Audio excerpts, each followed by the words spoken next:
Hello everybody, my name is Peter and today I found this weird little pencil in my house which I want to try using. I say weird just because most pencils, what they have in the front, they also have in the back. This one doesn't. How far does this lead go? And why does it say Woody 3-in-1 on it? What are the three things? It's a pencil, and what other two things? My mind is spinning. I really don't know what it could be. Anyways, don't know where when I got this, but it feels pretty waxy. Actually very waxy.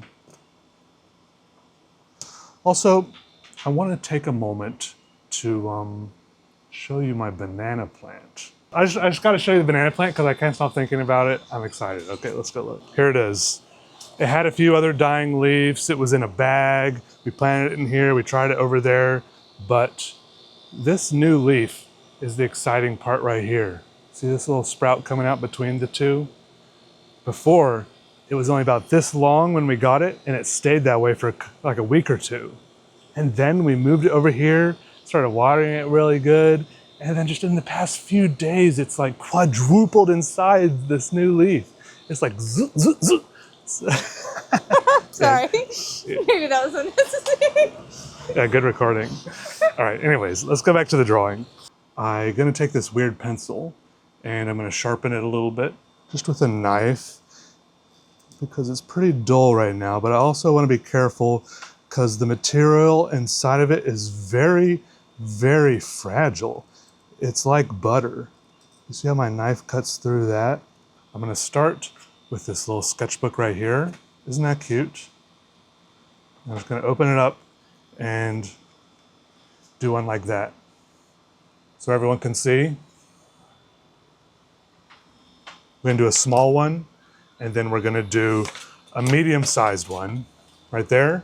And then I'm gonna push the chair away from the table. I'm gonna do a big piece of paper on the floor because April recently helped me clean this space. So there's actually room to work.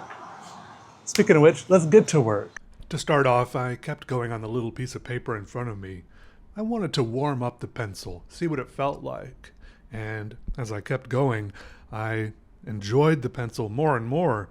I liked how it felt, the silky, waxy smoothness of it, the size of it in my hand. It was easy to grip.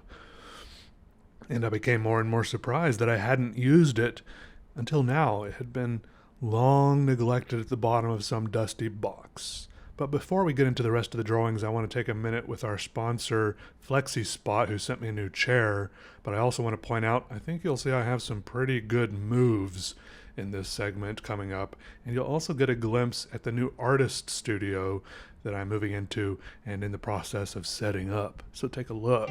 Are you struggling to stay comfortable working for long periods of time in your old dinky chair? Bad back?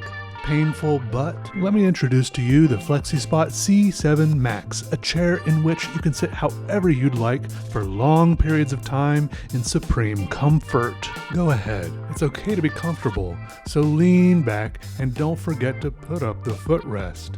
Everything on this chair is fully adjustable. Go ahead and customize the seat depth, the revolutionary and sophisticated 5D armrests, the height of the back of the chair, the 3D adjustable headrest can fit your ideal head angle, and of course, the whole chair itself goes up and down too. Your body is going to be so happy with the lumbar support and the memory foam cushion for your butt. With the C7 Max, it can be actually exciting and satisfying to sit for a while. So toss that old uncomfortable chair out and use my code C750 to get $50 off in the description for the best price.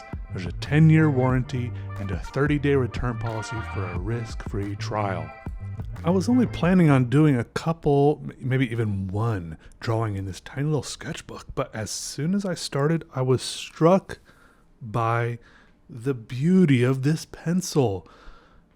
Just the strokes it was making were so bold and bright and vibrant. I had to keep going, so I did several of them, which I'm going to show you all here. Plus, the way I had this set up on this little this little table outside in the porch, and the breeze, and April was sitting there right next to me. I was just having a great time doing thick, bulky line drawings in a tiny little sketchbook. Everything was going great. But then, right when everything was going great, it kept going great. It was just one of those days. Oh, had such a great time. And then April and I were talking about what the 3-in-1 really could possibly be. And we looked it up on the website. And basically, it's a thing that's... And well, also, I was delighted to see that they have packs of other colors. I didn't know if this was... At first, I didn't know if this was one of those, like, utility pencils, like one of the pencils you see at, like, Home Depot or something. And it's, like, used to mark things on like construction sites or oil rigs or something, right? But no, it's an actual art supply, and you can buy 24 packs, you can buy 10 packs, and they all say Stabilo and Woody 3-in-1 on them, and the three things in them is this: colored pencil, watercolor, and wax crayon in one.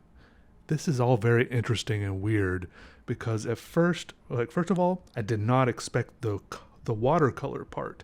And you're going to see, I totally shift gears. I went and got a different kind of paper. I went and got some mixed media paper for the second shift in the video, so I could try mixing water in and doing watercolor type stuff. But still, this colored pencil / wax crayon in one, I'm a little bit skeptical about that.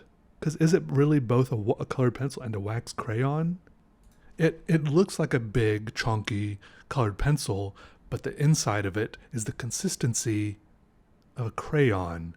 Really, I feel like it's more of a whole other different thing. It's not really both, right?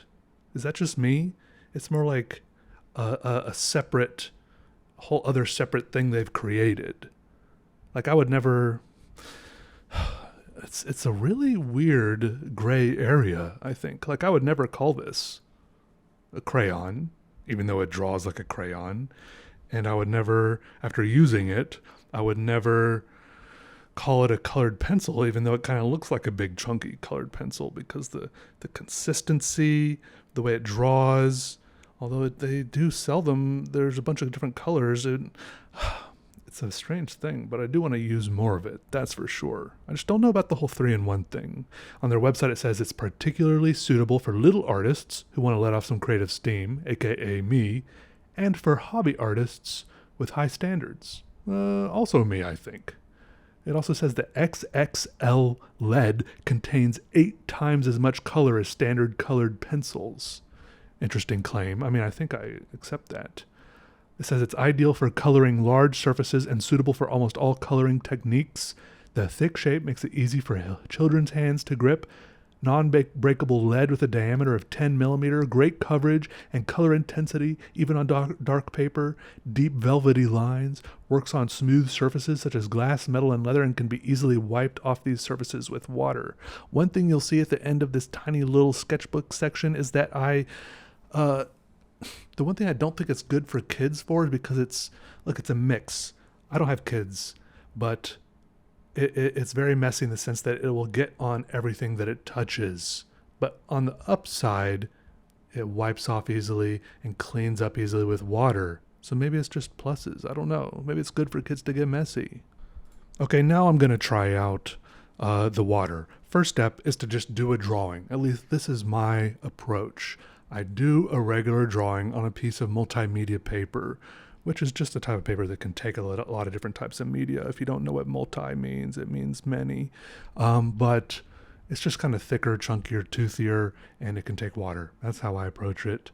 Anyways, after I do a regular drawing, then I pull out something called a water brush, which is just a brush with a reservoir of water in it. These are great for all sorts of different things. And then I use that to kind of go over it and kind of activate and pick up some of the pigment and kind of color it. And it worked great. Also, let me just say that from this camera angle, I know that maybe it can seem like you're looking at the drawing upside down, but no.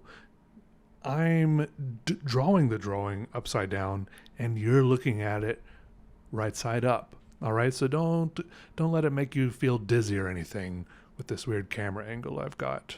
Anyways, back to the drawing. It was pretty fun, and I can see how this would be fun with other colors involved too, like if it wasn't just red. But at the moment, all I had was red, so we had to deal with it.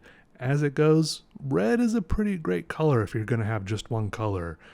Like, that's only really surpassed by black.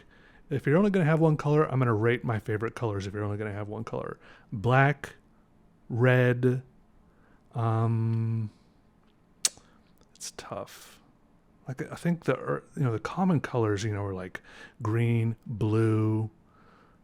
I don't know, but I'm just tired of blue drawings. I mean, I guess it would have to be blue. Who knows? Also, I'm looking on the Stabilo website right now, who makes these pencils, and I kind of want to order a pack of these pencils, or at least I want their sharpener. I feel like I was wasting a lot of material sharpening it with my knife, and they have here, it's called Robust Container Sharpener Stabilo 3-in-1, Stabilo Woody 3-in-1. It says sharpener for extra thick pencils. I don't know, I just kind of want that in my arsenal. Okay, and then in the rest of the video, all that goes on here is I tried on a bigger piece of paper with and I got a bigger brush with just some water to move the pigment around, the watercolor effect. And then to try the wiping, like it says that you can just like draw on like any other surface and then just wipe it off, right? So I grabbed a little cooler that I had nearby and drew all over the top of the cooler and then just tried to wipe it off with a wet rag. And it wiped off really, really well. But also, before I wiped it off, I just ran my finger across it and it smudged so easily. So I'm just kind of conflicted with this. I guess if you wanted, everything that is made with this is so strong and vibrant and bold, but it's also so impermanent and as soon as I closed that little sketchbook that I drew in at the beginning, all the pages stuck together and all the lines from one side smudged all the lines on the other. Like, if you really want to make anything, they're not fine art supplies. And they never claimed they were. Okay, they never claimed they were. But if you really wanted to protect it, you'd have to put some sort of fixative on it if you really drew something you really enjoyed. But when it comes down to it, this art is not going to last because it's going to smudge as soon as it's going to touch. It's probably going to, as soon as anything wet touches it, it's going to wash away. I don't know what's supposed to get on it. Like, even if you have your kid draw a picture, you're not going to be able to keep your kid's art unless you spray it. Isn't it great to keep your kid's art sometimes? I don't know, how much do parents keep their kids' art? Also, last night I was standing out in front of my house, just looking at the road and looking at the way the road stretched off into the distance and the way there were intersections and crisscrosses of road everywhere. And then I tried to imagine that I was the planet Earth for a minute. I didn't even do it for a whole minute. I imagined that I was the planet Earth for like 15 seconds maybe. And I tried to imagine what it would feel like for all of these roads to be built across me. Because the soil itself seems like it's extremely permeable, right? I feel like the earth kind of breathes through its soil, but then the roads and parking lots are so impermeable. They feel, I think it could go either way. Either the roads feel really bad or they feel really good. Like it could be almost like the earth is stimming a little bit. Like sometimes it feels good to kind of wrap a little rubber band around your hand or put on a kind of harness. It feels good to have a little bit of pressure, some strips of something wrapped around you, right? Sometimes it feels good to not be naked all the time and to have something touching you. At least that's me personally. I don't know. I don't think we should build a bunch more roads necessarily. We probably should build more effective and efficient roads. I mean, there's some crazy areas in my town where it all needs to be torn up and redone. Just terrible intersections. It's dizzying. I'm not going to talk about that more because it's impossible to explain without showing you. But also I was thinking about all the mines we dig and if that hurts the earth. But then I was I was thinking about the deepest hole we've ever dug, which is the Kola super deep borehole. I did a little bit of research, and that hole is like 7.5 miles deep. And that's only like 0.2% of the way to the center of the earth. But 7.5 miles deep? That's really far. Like, I feel like it takes like when I drive to the grocery store, that seems pretty far. And that's still not even halfway to the bottom of that hole. Like I'm just like imagining driving to the bottom of that hole and it taking a while, right?